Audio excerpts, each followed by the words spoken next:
पढ़ो पढ़ो पढ़ो 8 वचन तो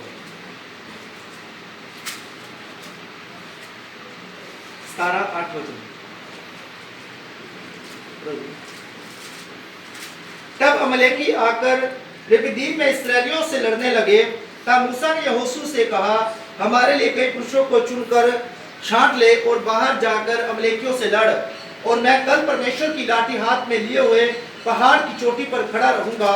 मूसा की इस आज्ञा के अनुसार यहोशू अमलेकियों से लड़ने लगा, और मूसा, हारून और हूर पहाड़ी की चोटी पर चढ़ गए। जब तक मूसा अपना हाथ उठाए रहता तब तक तो इस्राएल प्रबल होता था, परंतु जब वह उसे नीचे करता तब अमलेकी प्रबल होता था। पर जब मूसा के हाथ भर गए तब उन्होंने एक पत्थर लेकर बैठ गया, और हारून और हूर एक एक अलग में उसके हाथों को संभाले रहे, और उसके हाथ सूर्यास्त तक सिर रहे, और यहोशू के अंचलों समेत अमलेकियों को तलवार के बल से हरा दिया। Hallelujah hallelujah. इस करके खुदा ने लोग को बाइबल च लिखा है, और यहोशू की कर रहा सी, नीचे तलवारबाजी कर रहा सी, और तलवार नाल लड़दा पिया सी, लेकिन प्रभु दे लोग को उसके नाल नाल ਅਸੀਂ देखिए ते साफ तरीके नाल प्रभु दे कलाम दे विच लिखा है, मूसा पहाड़ी दे ऊपर बैठ गया, उसके मददगार हारून ते हूर जेड़े सी ਉਹ ਨਾਲ बैठ गए, ਅਤੇ मूसा अपने हाथों ਨੂੰ ताह करके बैठ गया, ਅਤੇ ਬਾਈਬਲ ਚ ਲਿਖਿਆ है कि ਜਦੋਂ तक उसके हाथ ऊपर रहंदे इस्राएल जितदा रहा, लेकिन जिवें उसके हाथ नीचे आउंदे ते बाइबल दे विच लिखिया है इस्राएल हार जाता।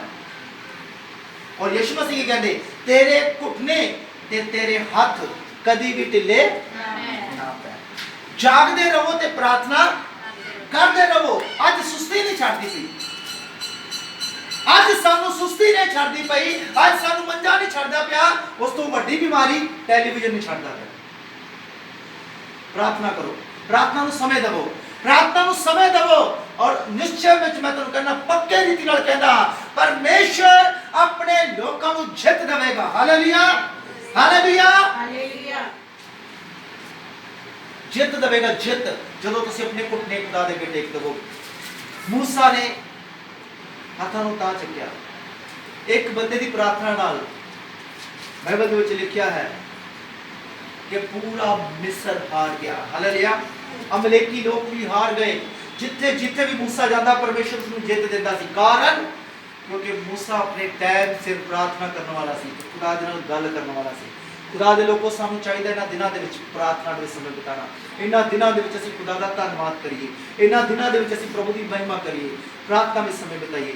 पहली मैं गल दसी कि नबी जड़े सी वो भी प्रार्थना करते सी। असीं डैनियल के बारे देखा तो दाऊद के बारे में तो दसिया कि दाऊद जो 7 बारी प्रार्थना करता है तो डैनियल 3 बारी। उस तो बाद असीं दाऊद के घराने में जो यीशु मसीह पैदा होया, यीशु मसीह ने की किया, पहला हर एक गल दे विच उहनूं प्रार्थना उहमें दित्ती। 40 रोजे शुरुआत सेवकां नूं शुरू करने के लिए प्रार्थना की, चेलियां दा चुके गल नूं चनाट करने के लिए प्रार्थना करो, सही गलत का फैसला खुदा देगा, ठीक है ना। और तुसीं उस फैसले के मुताबिक चलोगे तो परमेश्वर तुहानूं बल देगा। उस तो बाद असीं देखदे हां कि प्रभु यीशु मसीह चमत्कार भी करते रहे प्रार्थना करन दे नाल। उस तो बाद असीं देखदे हां जदों यीशु मसीह ने सलीब नूं चकना सी ते पूरी रात प्रार्थना की, और जदों प्रार्थना की उन्होंने ते बाइबल दे विच लिखिया है वो प्रार्थना किहड़ी है, वो प्रार्थना है दुख विच खड़े रहने वाली। कहता पिता मर्जी मेरी नहीं तेरी पूरी होगी। Hallelujah hallelujah. फिर असीं मूसा के बारे देखा कि मूसा जदों तक हत्थ तां रखदा उदों तक उन्होंने जित मिलती सी, लेकिन जिवें हत्थ नीचे आउंदे ते वो हार रहा सी। इस करके खुदा दे लोगों प्रार्थना बहुत जरूरी है। परमेश्वर नाल गल करनी शुरू करो, कोरोना वायरस तुहानूं कुछ नहीं कहेगा। हालेलुया। तुहाडे शहर चों, तुहाडे नगर चों, तुहाडे पिंड चों, तुहाडे घर चों, बच्चों के जीवन चों दूर रहेगा, पर सच्चे मन नाल प्रार्थना करो, उपरी मन दे नाल नहीं। ये नहीं होर तां हिलदे रहिंदे ने धन्नवाद धन्नवाद धन्नवाद, ते दिल कित्थे खड़ा है? दिल हले रसोई दे विच ही पहुंचा है। दिल कित्थे खड़ा है? अजे तक ड्यूटी ते ही है, ये छेती खुले ते मैं अपना काम करा। ये नहीं, दिल खुदा दे वल लगाओ। खुदा दिल दे सौदे ने, यीशु मसीह दे दिल दे सौदे ने। हालेलुया। खुदा दे लोगों प्रभु तुहानूं प्यार करदा है, तुहाडीआं प्रार्थनावां नूं सुणन लई तैयार है। पहला खुदा दी तुसीं भी सुनो। खुदा तुहानूं बरकत दे। सारे जय मसीह की। God bless you.